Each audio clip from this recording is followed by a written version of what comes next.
A function goes up and it goes down. Maybe it goes back up again. But where is its average value? This is climb time, and in this video, we're going to look at how the average value of a function is defined. All right, let's say we have a function right here. This green value is a function, and it's on an x and y axes here. So this is f of x. And so the question is, where is the average value? It has a wide variety of y values. This is a y value down here. This is a y value down here. And then each one of these green spots are y values. And the y value reaches a max up here. So here's its min, here's its max. And so if we're looking for an average, we know it should be somewhere between the min and the max. But where exactly is that average? So the way it's defined is related to calculus, in that what we want to do is we want to say, okay, what if we can draw a rectangle such that the area of that rectangle will match the area underneath the curve? That will give us a good idea of where the average y value would be. So let's see how good of a job I can do with this. All right, so what I'm going to try to do is I'm going to try to make a rectangle, all right, such that the area of the rectangle, all right, that's not too bad, I don't think. I think it's reasonable. So what I'm trying to do is I'm going to try to draw a rectangle with the same width. So the width here is going to be your change in x. Same width, but then the height is what we would call the average value of the function. So that if I found the area of the rectangle, it would match the area underneath the function. That's how the average value of the function is defined. So you can see, like right here, there's some area in the rectangle that is not inside the green function.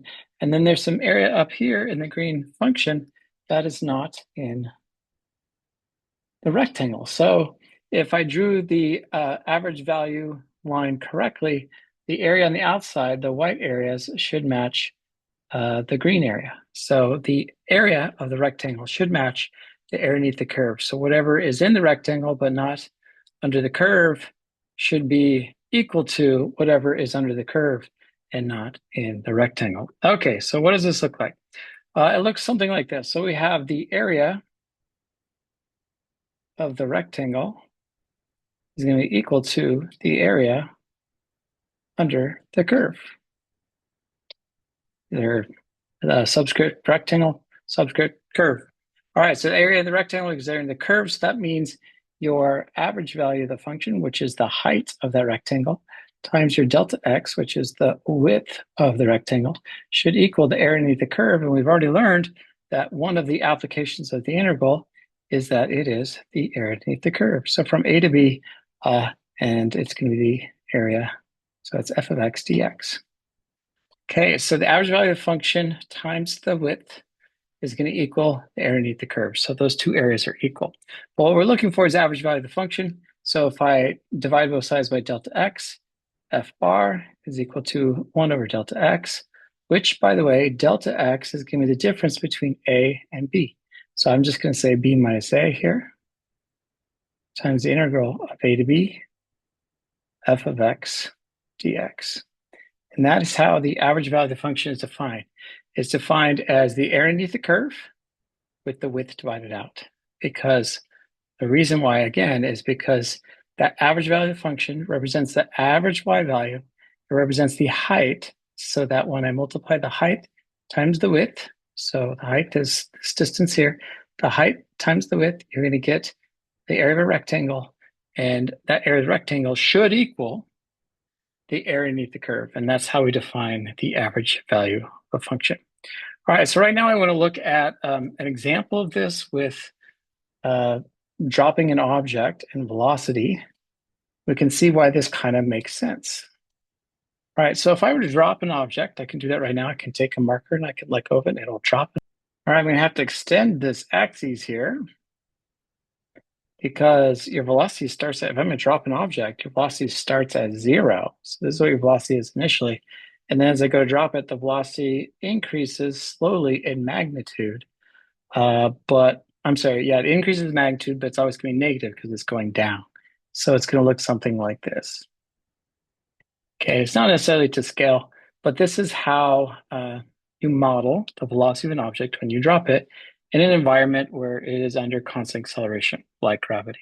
And because we generally indicate down as negative, the negative direction, that means that as it's going down, the velocity will be negative, and that's why it's below the x-axis. All right, so let's say that is our velocity graph, and we're interested in knowing the average velocity from one time to another, so from here to here. We want to know what's my average velocity from here to here. I'll call this change in t. All right, so my average velocity, well, this is not really a curve, it's just a line, but the definition stays the same. This is still the average value of a function, so that's still how you find average velocity.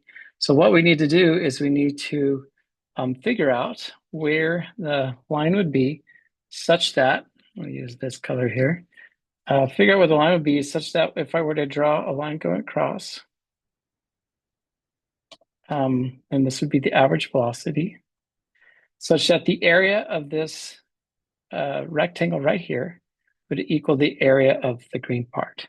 So I'm not going to color it all because I think it'd be just too messy. But the green part's here. It's also here as well. And then the orange part is here. It's also here as well. So maybe I will do it like this. I'll show lines there, and then I'll show lines here to show that this is both green and orange. Okay, I kind of like that. So the green part's here, and this part's green and orange. And then the orange part is going to be this whole rectangle from here all the way over. All right, so we want those two areas to be equal. That's how you find the average velocity. So when I go to drop the marker, I let go and it starts to accelerate as it goes down. Obviously, the velocity is 0 initially. And then right before it hits the ground, it's going really fast. And maybe that's this spot right before it hits the ground. And so it's going really fast, but it's going negative. And so that's why it's below the x-axis. And the average velocity should be somewhere in the middle. This one might be a little bit easier than normal because it's a straight line and not a curve. But again, the equation works out exact same whether you have a curve or whether you have a straight line. It makes no difference. So let's use our formula. And the formula says that the average velocity should be the area underneath the curve, and then with the width divided out. So I'm going to say 1 divided by change in t. That's the width divided out. And then we're going to go from t1 to t2 of the velocity equation, which is the green line there, dt. And I could put in specific numbers, but I don't really want to for my purpose. I could figure out what that is based on acceleration due to gravity, and I could write that in there. I could actually find the average velocity that way. But what I want to show you is something different. What I want to show you is that this right here, this part right here, the integral, we've already looked at that in another video. If we integrate velocity with respect to time, what we're going to end up with is a change in position. What this is going to give us is a change in position.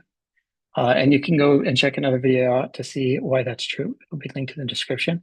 And so what I want to show you here is the average velocity as it's defined based on how every average function is defined is going to equal 1 over change in t times change in s. Or in other words, change in s over change in t. So this is just another connection I want to show you.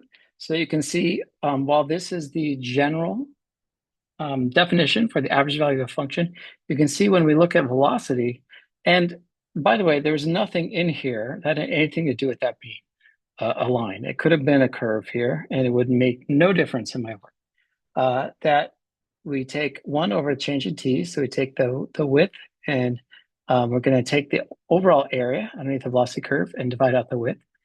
But we know that the area underneath the velocity curve with respect to time is change in position.